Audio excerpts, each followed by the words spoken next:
Hey, good evening, folks. Welcome to Mystics Outlook. Join us always got Carter W. Jr., Raymond Lyons, and Tarpe Jr. Washington goes cold from the field. They fall to Connecticut on the road 79-71. Carter, we'll start with you, and then Ray, just your initial thoughts on tonight's game. Yeah, Washington, they had the strong first quarter. Shakira had it going. Like what I saw from Burke and Liz and Atkins. It was a nice flow. They were moving the ball, but it's like when the sun woke up, the Mystics they they didn't adapt, and they were struggling to adapt moving forward. To the Sun credit, and I'm gonna be just honest about this. Once their defense locked in after the first quarter, the only thing that kept this game close was they would turn the ball over. They ain't turn the ball over. They'd beat the hell out of the Mystics. Like we could just the Mystics once the Sun turned over the defense, the Mystics were ice cold, man. Like they couldn't get any flow offensively whatsoever. They shot 40% from the field and 30% from three and 63% from the line, but they only turned it over 8 times. You know what I'm saying? Like, well, it's been registered as 8 times when the game started, and it said 9. And then they got killed on the boards, 41-19. You're not winning any game. So that's how the Sun were able to overcome having 23 turnovers. And the Mystics they scored most of their points off those turnovers. It wasn't in the half court. It wasn't them executing and just having the same rhythm that they showed in the first quarter when they had a 23-21 lead. And with this being said, they did a great job on Jonko Jones. They got her in foul trouble, so she didn't even play a lot this game. I think she ended up playing 21 minutes. At the end of the third quarter, she only had played 30 or 13 minutes in the game because she had 4 fouls going through 3 quarters. It was just one of those weird flowing games, man. But with Connecticut being at home and the way they were just grinding and rebounding, and then they woke up in the fourth quarter, they were able to pull out this victory, man. So I know the Mystics were, shorthanded, no Deladon, no Alicia Clark or whatnot.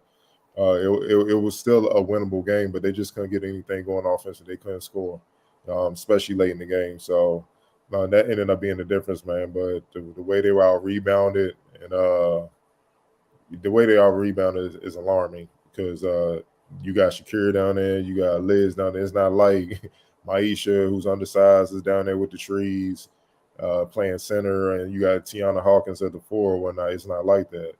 You got Shakira 6'5", you got Liz at 6'3", 6'4". I mean, there's no way you should only be able to get 19 rebounds in the game. That's just unacceptable, man. So, just keeping it honest like we do, man. The Mystics honestly didn't deserve to win this game because they just didn't do enough to really make it happen. All right, yeah, that's what we try to do here is be as honest as possible. Ray, your thoughts? Yeah, man, I agree wholeheartedly with Cardell's assessment. The only thing that kept us respectable was the turnovers, and the Mystics able to capitalize. Like almost half their points came off points off turnovers. If Connecticut takes care of the ball a little better, we all go to bed a little early. So yeah, it's just one of those games, man. You got to shake it off. Their offense failed them. Outside of the first quarter, they weren't able to do anything. The ball movement that we saw, it was it just went by the wayside. And I mean this is typically how the offense flows when Deladon doesn't play. We've seen it, in the games that she has scheduled for rest this season. It in the game she's out is usually, if they're competent offensively, it's usually because somebody just happened to have a big game individually, and then the team feeds off that. But they got to figure that out, man, because they know she's going to miss a certain amount of games, so they got to be prepared for those times so they can still execute. Having her out the lineup, of course, it's going to be hard to make up for her production and just what she brings to the game, her gravity. But yeah, man, you can't have showings like this and on top of that not rebound. So yeah, they clawed and they scraped, but yeah, it just wasn't enough to get them over the hump. Yeah, Connecticut, they just bullied a win here, plain and simple. we saw Courtney Williams down there crashing the offensive glass, getting second chance points. Like that's the difference in the game. I mean, they won by 8. You know, you clean up a couple of those defensive possessions and finish it off with securing the basketball. Things might go a little different.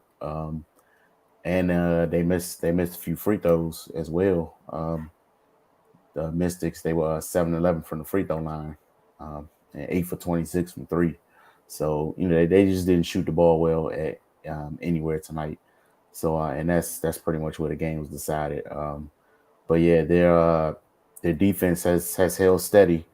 They were swarming. They got their hands on a lot of passes. They were active, but they just couldn't get it going on the other side of the basketball. All right, well, appreciate you guys for the very, very thorough breakdown of their first road loss of the year. That's the most interesting. They're now 6-3 on the year, but that was literally their first road loss this season. The other two would come at home. So, in the grand scheme of things, you're 3-1 on the road. That's not a bad thing. But like you guys said, it's going to be something to keep an eye on as this year goes forward, because there's going to be games where it's scheduled literally that EDD and Alicia won't be out there, and they need to figure out, the flow offensively. But specifically, you can't have these performances rebounding the basketball. As you guys said, it's unacceptable, especially for a team we've seen that's more than capable of handling business on the glass. That's played a role in some of the games they've won this year. As always, things that we talk about, no Mystics Outlook show is complete without player of the game and X Factor. So we'll start with player of the game. Ray, we'll start with you and then Cardell.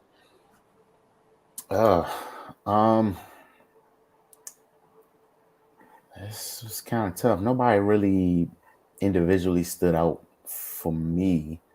I guess I'd say AT had the most complete game. That's what she does, man. She fills the stat sheet, and she does those little things and keeps pressure on you. Well, what did she do tonight? 14, 10, and 6.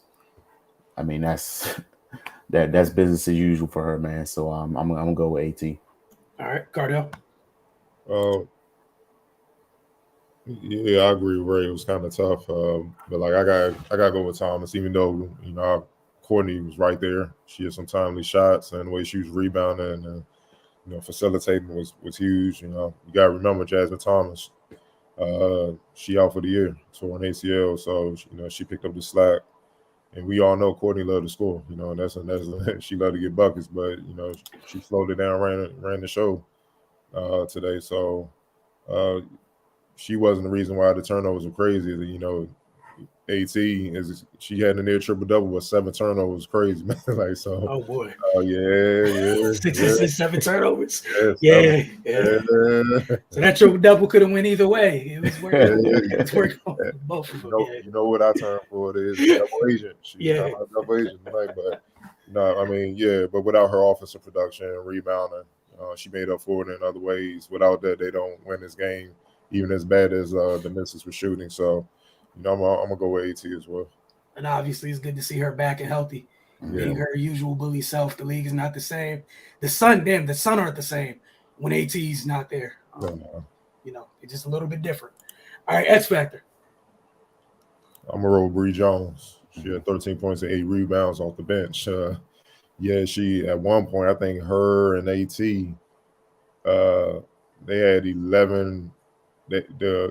Somewhere I rebounded the Mystics in the first at like 17-7, like late in the second quarter.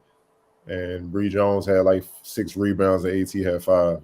They had 11 of the 17. So she went to work. She came in 24 minutes, 13 points, 5 of 7 shooting, and 8 rebounds, but 4 offensive. 4 of those were offensive, so she was working. So I think she was the X factor because especially with Liz, I gotta give Elizabeth Williams some credit for the Mystics. She came off the bench, had good production. She had 12 points on 6 of 10 shooting. Machida was finding her, getting her easy baskets. But because of Jones, because of Bree, she couldn't get any rebounds. Like Elizabeth Williams only had 1 rebound, 25 minutes. When the last time you seen that from her, even in a reserve role? So, that just tells you how locked in the Sun were on the boards, man. If you can't get the ball, it's kind of hard to get a flow offensively because you ain't got the ball. Like you can't even get any attempts. So, it is what it is, man. So, Bree Jones hurt them bad off the bench. All right, Ray. Yeah, I'm gonna double down, man. Her size and just her just taking up space, man. It is it was hard to operate down there on both ends. I mean, she was a deterrent at the rim on defense. Then on offense, like Cardell said, man, she was clearing out space down there, getting offensive rebounds, controlling the glass, and Connecticut they shot pretty well, but then even on the shots they missed, they were able to clean that up and get second opportunities, which was big because of how much they would turn the ball over. So yeah, I'm gonna go with Bree Jones as well. All right. Going forward, Washington has Indiana in a couple days. That's also on the road. After tonight's loss, they stand at 6-3 in the standings. That's second in the East, and third in the league as a whole. But we'll see how they fare on the road. Again, even after tonight's loss, they're just 3-1 on the road. We're gonna see if they get a chance to bounce back. I believe I saw a report earlier. Could be wrong. Elena's supposed to be playing in Indiana in Indiana, and then again, there's enough days in between for her to play on the road in Indiana, and then at home next Friday against Liberty. So that'll be one of the rare road games where they have Elena. So we'll see how that goes. But again, I know one thing we'll definitely be checking for is what they look like on the glass. And we saw them play Indiana earlier this season. They have folks that can hit the glass as well. So it's they had their work cut out for them. You guys have anything else you wanted to add? All right. As always, want to thank you guys for spending time with us after Mystics games here on Mystics Outlook. Y'all have a great weekend, and we'll see you guys right after the Mystics Fever game.